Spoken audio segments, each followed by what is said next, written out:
नमस्कार, बुलेटिन में आप सभी का स्वागत है। मैं हूं आपके साथ सृष्टि शुक्ला। खबरों से पहले नजर डालते हैं इस वक्त की सुर्खियों में। सीएम शिवराज सिंह चौहान का ऐलान, प्रथम पूजनी है कन्या, इसलिए प्रदेश में बेटियों की पूजा से हो सरकारी प्रोग्राम की शुरुआत। जयंती के अवसर पर भारत रत्न अटल बिहारी की प्रतिमा भोपाल में होगी स्थापित। 12 फीट ऊंची और 1300 किलो वजन की है प्रतिमा। भोपाल, इंदौर सहित 5 शहरों से हटाया गया रात का कर्फ्यू। कोरोना से जंग में मिली बढ़त, लगातार घट रहा है संक्रमितों का ग्राफ। क्रिसमस पर पर्यटकों के लिए तैयार हुआ पर्यटन स्थल हनुवंतिया। कोरोना काल में होम स्टे बन चुका है पर्यटकों की पहली पसंद। भोपाल में पर्यटकों को सौगात, झीरी के बाद आज से करमई गेट के 16 किलोमीटर ट्रैक पर भी हो सकेगी टाइगर सफारी। शीतलहर के चलते देश भर में बढ़ा सर्दी का कहर। मध्य प्रदेश के मौसम विभाग ने भी जारी किया अलर्ट, अगले कई दिनों तक रहेगा ठंड का प्रकोप। आप देख रहे हैं के न्यूज, खबरों का सारथी। खबर विदिशा से, जहां पर एसडीएम प्रवीण प्रजापति ने शमशाबाद सरकार अस्पताल का निरीक्षण किया है। अस्पताल में दी जाने वाली सुविधाओं की जानकारी ली। वहीं अस्पताल में गंदगी देख समय पर साफ सफाई के निर्देश जारी किए। अस्पताल में हो रहे नसबंदी शिविर की जानकारी लेकर मरीजों को दी जाने वाली सुविधाओं की जानकारी ली है।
शमशाबाद में हॉस्पिटल का निरीक्षण किया गया। डीएमओ मैडम भी साथ में थी, जिसमें हॉस्पिटल में जो चूँकि आज एलटीटी कैंप भी है तो थोड़ी सफाई की कमी थी, तो सफाई के लिए निर्देशित किया गया है।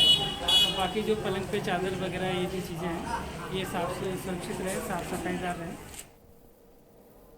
खबर अशोकनगर से, जहां पर अखिल भारतीय ग्रामीण मंडल प्रशिक्षण योजना के तहत भाजपा के राष्ट्रीय नेतृत्व के द्वारा कार्यकर्ताओं का प्रशिक्षण वर्ग निश्चित किया गया। इसी क्रम में चंदेरी के भाजपा ग्रामीण मंडल चंदेरी में मंडल प्रशिक्षण वर्ग पर्यटन ग्राम प्राणपुर के अमराई रिजोर्ट में आयोजित किया गया, जिसमें कई भाजपा नेताओं समेत बड़ी संख्या में ग्रामीण मंडल के कार्यकर्ता मौजूद रहे।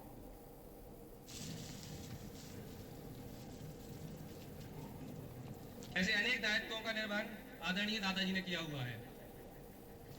मैं आदरणीय दादाजी, भारत माता की आज के प्रशिक्षण वर्ग की विचारधारा पर विश्वास था, संगठन में विश्वास था, अटल बिहारी वाजपेयी जी को खुद के नेतृत्व पर विश्वास था। उसके बाद राष्ट्रीय अध्यक्ष के रूप में आपको पता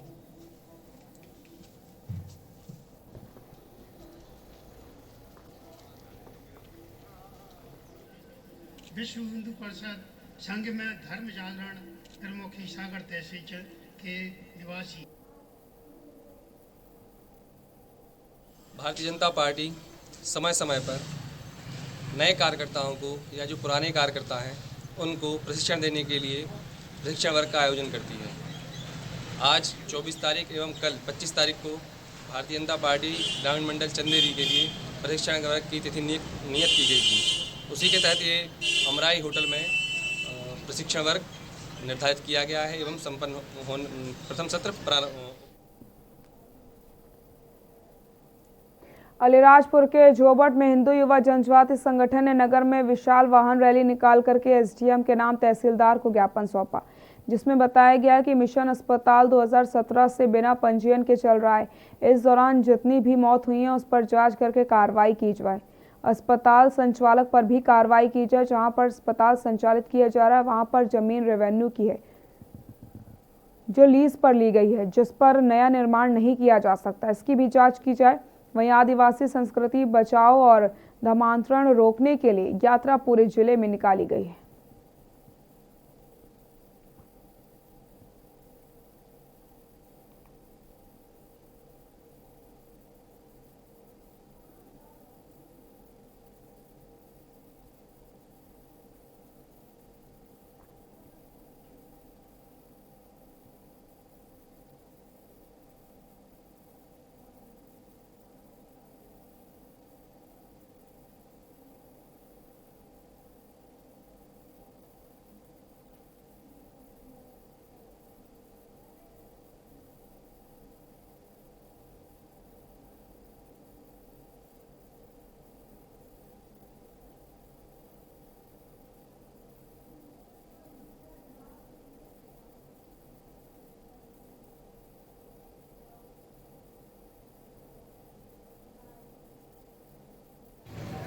अभी तो हम सरकार जो बिल लाने वाली है धर्मांतरण के विरुद्ध, उसका इंतजार भी कर रहे हैं। और हम हिंदू युवा जनजाति संगठन की तरफ से गांव-गांव में जन अभियान के रूप में गांव-गांव जाएंगे, पले जाएंगे।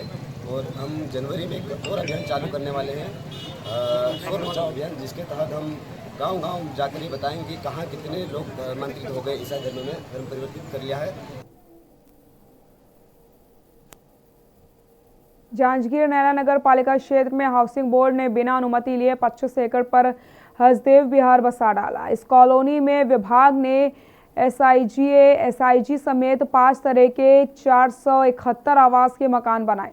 कॉलोनी में सभी मकान विभाग द्वारा ग्राहकों को हैंडओवर किए जा चुके हैं, लेकिन अब तक कॉलोनी संचालक के लिए न तो कोई समिति है और न ही हाउसिंग बोर्ड ठीक तरीके से मेंटेन कर पा रहा है। अब हाउसिंग बोर्ड कॉलोनी को नगर पालिका को हैंडओवर करने जा रही है, लेकिन नगर पालिका लेने को तैयार नहीं है, जिसके कारण ये पेच फंसा हुआ है। हाउसिंग बोर्ड भवन निर्माण के पहले नगर पालिका से अनुज्ञा भी नहीं ली गई थी, जिसके कारण नगर पालिका पेनाल्टी लगा करके टैक्स भी मांग कर रही है। पालिका ने अपने स्तर पर कॉलोनी का सर्वे कराया तो लगभग 7 करोड़ का खर्च व्यवस्था बनाने में आ रहा है। इतना फंड हाउसिंग बोर्ड देने की स्थिति में नहीं है। हैंडओवर की प्रक्रिया दोनों सरकारी विभाग के बीच अटक गई है। नगर पालिका के जनप्रतिनिधि भवन अनुज्ञा से राजस्व हानि के अलावा खराब सड़कें और बुनियादी सुविधाओं का अभाव बताकर हैंडओवर नहीं लेना चाह रहे हैं। दूसरी तरफ हाउसिंग बोर्ड के अफसर नियमितीकरण की औपचारिकता पूरी करके फिर से सामान्य सभा में रखने की बात कर रहे हैं।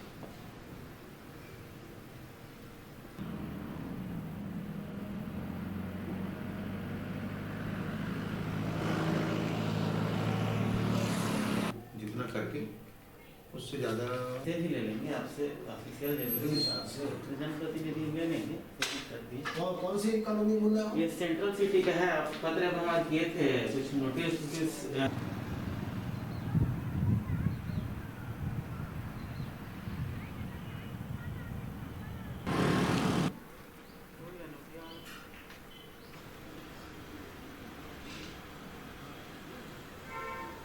विगत सामान्य सभा की बैठक में प्राथमिकता के आधार पर इस एजेंडा पे विचार किया गया और विशेष तौर पे कार्यपालन अभियंता और उप अभियंता को भी आमंत्रित किया गया था, क्योंकि हमारे टीम के द्वारा जो निरीक्षण किया गया उसमें लगभग 7 करोड़ का डिमांड हमने दे दिया है। तो यदि अपने विषय में अपना पक्ष कुछ रखना चाहते हैं, इसलिए सामान्य सभा में उनको आमंत्रित किया गया था, वो लोग आए नहीं।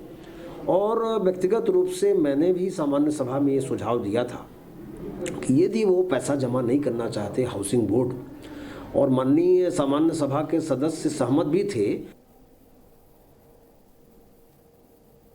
सतना के मार्टेट सिंह जूदेव चिड़ियाघर में एक बार फिर से बाघ की मौत हो गई। इस बार सफेद बाघ गोपी की मौत हुई है। आपको बताते चलें, चिड़ियाघर में इस साल सबसे अधिक बाघों की मौत हुई है। डॉक्टर और प्रबंधन की लापरवाही लगातार वन्य जीवों की जान ले रही है। हद तो ये हो जाती है, इसके बाद भी पूरा सिस्टम शांत बैठा है। वहीं वन्य जीवों को बचाने में नाकामयाब रहा है। जू संचालक संजय रायखोड़े का तबादला भी निरस्त कर दिया गया है।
जैसे कि आप सभी जानते हैं, ठंड का महीना चल रहा है। दिसंबर महीने में कुछ ज़्यादा ही ठंड रहती है। कई दिनों से ठंडक ज़्यादा हो रही है। ऐसी स्थिति में नगर पालिका की व्यवस्था पूरे शहर में अव्यवस्थित हो चुकी है। शहर के अंदर कई प्रमुख जगहों में अलाव की व्यवस्था की गई है। कई जगहों पर ऐसा भी देखने को मिल रहा है जहां पर बिल्कुल भी अलाव की व्यवस्था नहीं की गई। नगर पालिका चाहे तो कड़ाके की ठंड में पड़े रोड के किनारे मंदबुद्ध लोगों को रैन बसेरों में रख सकती है, पर ऐसी कोई पहल नहीं की जा रही। वहीं रैन बसेरे की स्थिति बद से बदतर हो चुकी है।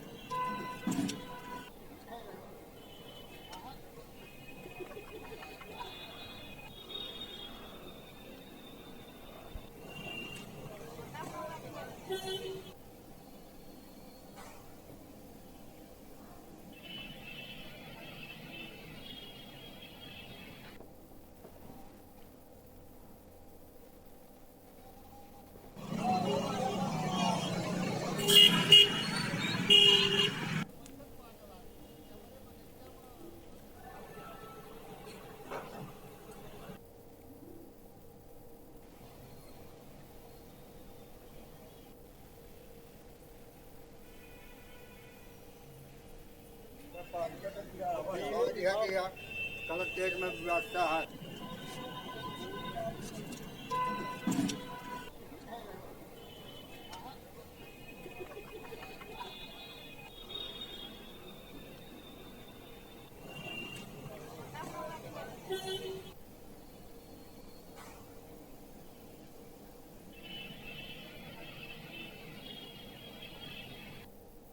नहीं सर, यहाँ कोई व्यवस्था नहीं है। जो है तो यहीं धर्मशाला में अपना जो बेचारे लाते हैं, अपना लकड़ी वगैरह जला लेते हैं, कुछ नहीं। हाँ, कभी सफाई भी नहीं कराते हैं। हम तो कभी कभार हम देता हूँ पैसा, तब जो सीपर वगैरह आते हैं तो वही कर देते हैं, बाकी जी भाई साहब, आपका ये बहुत महत्वपूर्ण सवाल है। हमारे शहर सिटी में पिछले 5-6 दिन से बेतहासा ठंड है। लोग ठिठुर रहे हैं, तेज बोलिएगा। लोग ठिठुर रहे हैं, सर्दी में बहुत परेशान है। नगर पालिका या प्रशासन इस हेतु उतना सचेत नहीं जितना होना चाहिए। महत्वपूर्ण जगहों पर तो उन्होंने अलाव की व्यवस्था कर रखी है, लेकिन जहां ऐसी जगहों पर जहां बहुत परेशान लोग हैं, आपने कहा मंदबुद्धि हैं, जो जिनके लिए भोजन की कपड़े की जरूरत है, बुनियादी जरूरत आप कह सकते हैं, वो बिल्कुल नहीं है। भोपाल संभाग आयुक्त कोविद कियावत ने शमशाबाद के ग्राम पंचायत बरखेड़ा जहांगीर में मौशाला अस्पताल, आयुष्मान कार्ड सेंटर आदि का निरीक्षण किया है। वहीं ग्रामीणों से बात की गई तो सरकार द्वारा चलाई जा रही योजनाओं के बारे में जानकारी ली गई। वहीं मौके पर मौजूद अधिकारियों को निर्देश दिए कि सरकार की हर योजना का लाभ हितग्राहियों को दिया जाए। इसके लिए अधिक से अधिक प्रयास किए जाएं, जिससे कि कोई भी पात्र हितग्राही योजना के लाभ से वंचित न रह पाए।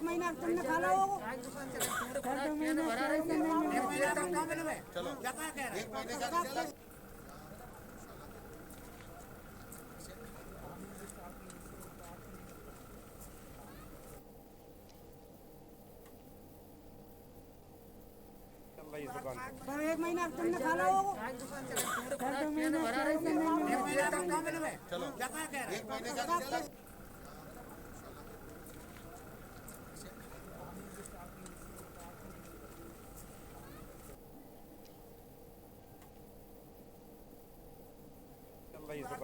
एक महीना तुमने खा लो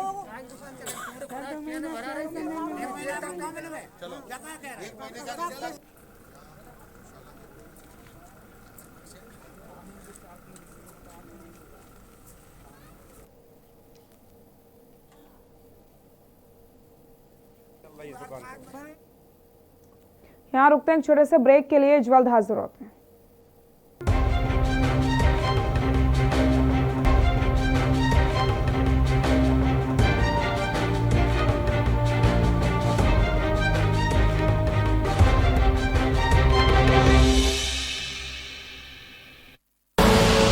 आप देख रहे हैं के न्यूज, खबरों का सारथी।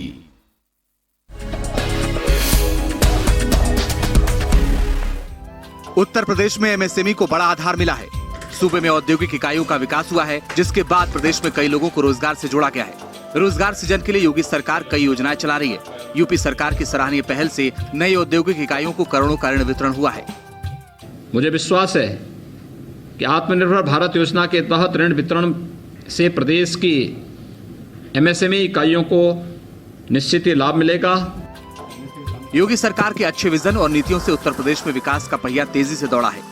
आत्मनिर्भर भारत पैकेज के तहत जहां लोन की सुविधा हुई है, वहीं सूक्ष्म और लघु उद्योगों को करोड़ों का ऋण मिला है। योगी सरकार ने 6,49,000 नई एमएसएमई इकाइयों को 19,796 करोड़ का लोन दिया है, जो कारोबारियों के लिए बड़ी सौगात है।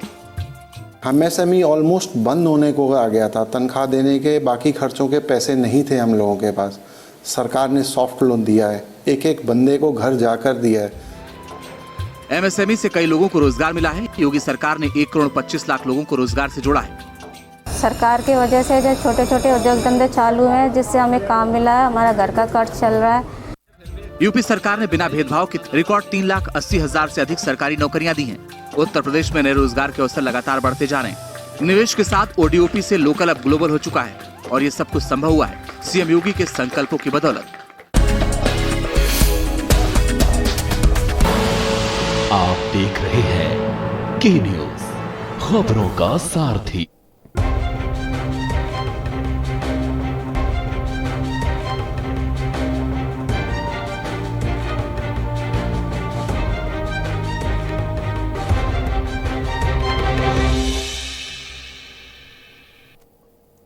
ब्रेक के बाद एक बार फिर से आप सभी का स्वागत है। रीवा में बिजली विभाग में पदस्थ सीनियर इंजीनियर शरद श्रीवास्तव पर विभाग की ही एक जूनियर इंजीनियर ने शरद श्रीवास्तव के सीधी में पदस्थगी के दौरान हुए अपने साथ यौन शोषण का आरोप लगाया। हालांकि इस मामले की शिकायत पहले पीड़ित महिला कर्मचारी ने अपने एमपीबी विभाग में की थी, लेकिन एमपीबी विभाग के लोगों ने जब कोई कार्रवाई नहीं की, तब परेशान होकर जूनियर इंजीनियर जो इस समय सिंगरौली में पदस्थ है, उसने इसकी शिकायत अजाक थाना सिंगरौली में कर दी, जिसके बाद अब मामला पंजीबद्ध कर लिया गया और इसकी जांच सिंगरौली नगर पुलिस अधीक्षक देवेश पाठक के पास पहुंची है।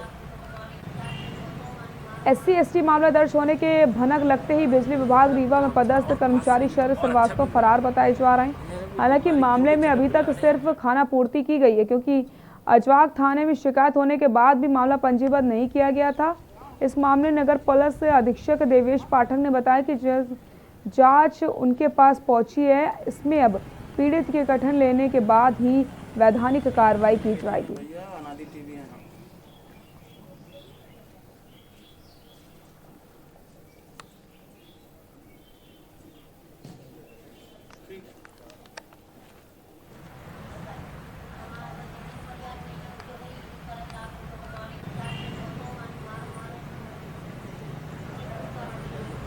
थोड़ा और पास रहेंगे तो और अच्छा भी हुआ है। बीमारी क्योंकि छटक पे लाने आता है।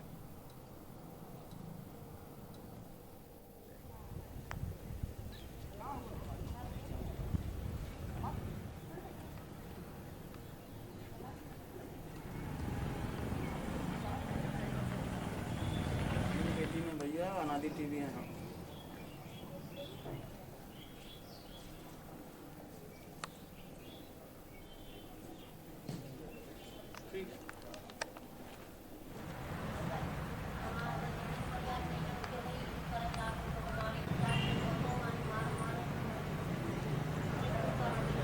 रहा हूँ, थोड़ा और पास रहेगी तो और अच्छा भी हुआ है। मैंने भी बीमारी क्योंकि छटक पे लाने आता है। महिला कर्मी एमपीबी की आरोप लगाई है, जिसमें 354 और SC/ST एक्ट का मुकदमा एजीके थाना में कायम किया गया है। उसकी अभी तक विवेचना थाना प्रभारी एजीके द्वारा की जा रही थी। अब वो विवेचना मुझे सुपुर्द कर दी गई है। अब आगे उसका अध्ययन करेंगे, उसमें कार्यवाही करेंगे जो भी। शीत ऋतु के आते ही उत्तर भारत से शरद हवाओं का रुख मध्य प्रदेश की तरफ होने से प्रदेश में कड़ाके की ठंड पड़ रही है। दिन भर लोगों को गुनगुनी धूप में ठंड का एहसास नहीं होता। सूर्यास्त होते ही गलन फिर से अपना प्रभाव दिखाने लगती है। सुबह और शाम के तापमान में गिरावट आने से लोगों को अभी राहत नहीं है। शीतलहर के बचने के लिए लोगों को आग जलाकर काम चलाना पड़ रहा है। वहीं इस गलन भरी ठंड में सार्वजनिक स्थानों पर हीटर और अलाव नहीं लगाए गए।